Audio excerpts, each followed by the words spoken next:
욥기서는 시편의 일부와 잠언, 전도서와 함께 구약의 지혜 문학에 속하는 성경입니다. 따라서 욥기서 안에서도 다른 지혜서들과 마찬가지로 하나님을 경외하는 지혜가 강조되고 있는데요. 욥기서의 저자는 알 수 없지만 욥기서의 탁월한 문학성을 감안할 때 저자는 분명 하나님의 영에 감동된 지혜로운 사람이었을 것입니다. 욥기서가 기록된 시기는 BC 2000년에서 1800년 사이의 족장 시대일 것으로 많은 학자들은 추정하고 있습니다. 이러한 욥기는 총 8단락으로 구성되어 있습니다.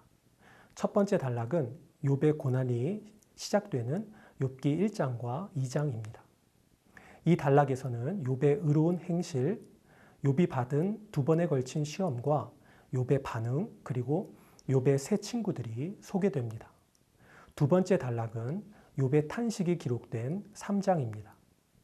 3장 1절은 욥이 입을 열어 자기의 생일을 저주하니라 라는 말씀으로 시작되는데요. 비록 고난으로 인해 욥이 하나님과의 관계를 끝낸 것은 아니지만 욥은 지금 자신이 당하는 고난이 부당하다고 여기면서 불평하고 있습니다. 결국 이런 욥의 불평으로 인해 욥기서의 세 번째 단락이 시작되는데 이 단락에서는 욥의 세 친구들과 욥이 긴 논쟁을 벌이는 장면이 등장합니다. 이 논쟁은 한마디로 지혜의 공방입니다. 누가 더 지혜로운가 하는 싸움인 것입니다. 치열한 논쟁 속에서 세 친구들과 욥은 서로 자신이 더 지혜롭다 주장하면서 상대방에게는 상처와 모욕을 주었습니다. 결국 네 번째 단락인 욥기 28장에 이르러서야 욥은 참된 지혜의 근원을 찾기 시작합니다. 다섯 번째 단락인 욥기 29장부터 31장에는 욥의 마지막 변론이 나오고 여섯 번째 단락인 32장부터 37장 사이에는 엘리후라는 사람의 발언이 기록되어 있습니다. 이 사람 엘리후의 주장도 세 친구들과의 주장과 크게 다르지 않는 것처럼 보입니다. 그래서 욥은 엘리후의 말에 대응하지 않고 침묵하는데요. 그때 하나님이 말씀하십니다. 일곱 번째 단락인 38장부터 41장에는 하나님의 임재와 말씀, 욥의 대답이 나오고 마지막 여덟 번째 단락인 42장에는 욥의 회개와 하나님께서 욥에게 주신 복들이 열거되면서 욥기서는 끝이 납니다.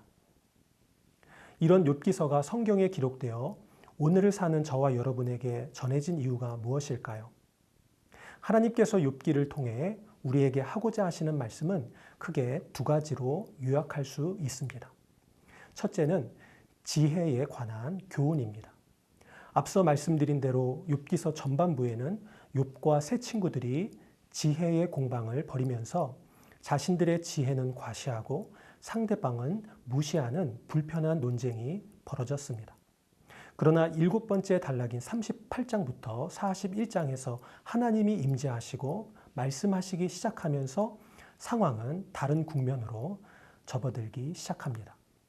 거기서 하나님은 자신을 창조주로 소개하시면서 한없는 당신의 지혜를 자랑하셨습니다. 하나님은 세상의 창조와 만물의 이치에 관하여 욥이 알 수 없는 질문을 계속적으로 던지심으로 욥을 난처하게 하셨습니다. 그러하신 하나님 앞에서 욥이 대답할 수 있는 것은 아무것도 없었지요.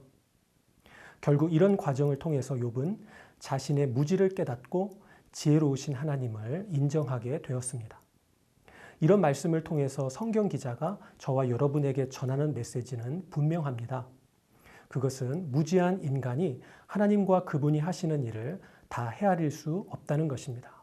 그러므로 어떻게 살아야 합니까? 연약한 인간은 지혜로우신 하나님을 범사에 인정하고 항상 그분을 경외하는 삶을 살아야 합니다.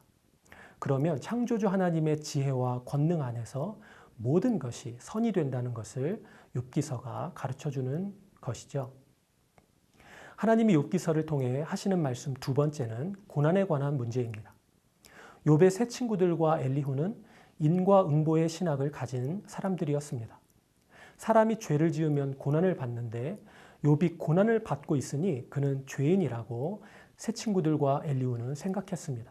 그래서 욥에게 지속적으로 회개를 촉구했는데요. 그러나 욥의 고난은 죄로 인한 하나님의 벌이 아니었습니다. 욥은 의인이었습니다. 하늘 회의에서 사단이 욥의 순수한 신앙을 의심하자 하나님의 허락 속에서 시작된 고난이지 결코 죄로 인한 것이 아니었습니다. 따라서 우리는 욥기서를 통해 의인도 고난을 당할 수 있다는 사실과 고난받는 사람을 함부로 판단하지 말아야 한다는 두 가지 중요한 교훈을 얻습니다. 인과응보를 뛰어넘는 하나님의 지혜로운 섭리가 고난받는 의인에게 있을 수 있습니다. 이런 면에서 현재적으로 고난받는 성도는 욥의 인내를 주목해야 합니다. 욥은 때론 불평도 하였지만 결코 하나님을 떠난 적이 없습니다.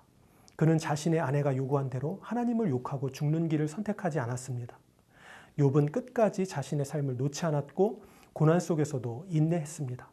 그리고는 마침내 하나님을 대면하는 복된 결론에 이르렀지요. 이런 욥의 모습은 고난당하는 모든 자들에게 본이 됩니다. 사랑하는 성도 여러분, 현재 원인을 알 수 없는 고통의 문제로 아파하십니까? 그 고통에는 지혜로우시며 전능하신 우리 하나님의 뜻이 있습니다. 그러니 하나님을 신뢰하십시오.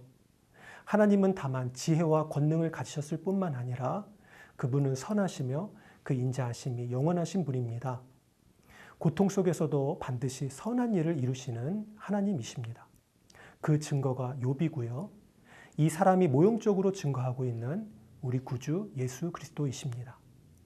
예수님도 십자가 죽음이라는 고난의 길을 통해 영광으로 나아가셨습니다. 그분은 우리 죄를 위해 대신 하나님의 진노를 당하셨고 그로 인해 저와 여러분이 대속함을 받아 하나님의 자녀가 되었습니다. 이러하신 주님 안에 있는 성도는 이미 안전한 줄 믿습니다. 그 무엇도 환난이나 공고, 극심한 박해도 코로나도 우리의 구원을 빼앗을 수 없습니다. 이 사실을 믿으십니까? 그러니 사랑하는 성도들아, 주님과 함께 기꺼이 고난을 받으라. 좁은 길을 걸으라. 인생의 고난 앞에서 주저앉지 말고 주님 손 붙잡고 당당히 걸으라. 욥기서를 통해 오늘도 주님이 우리에게 하시는 말씀입니다. 이 말씀대로 승리하시는 수용로의 모든 성도님들이 다 되시기를 예수님의 이름으로 축복합니다.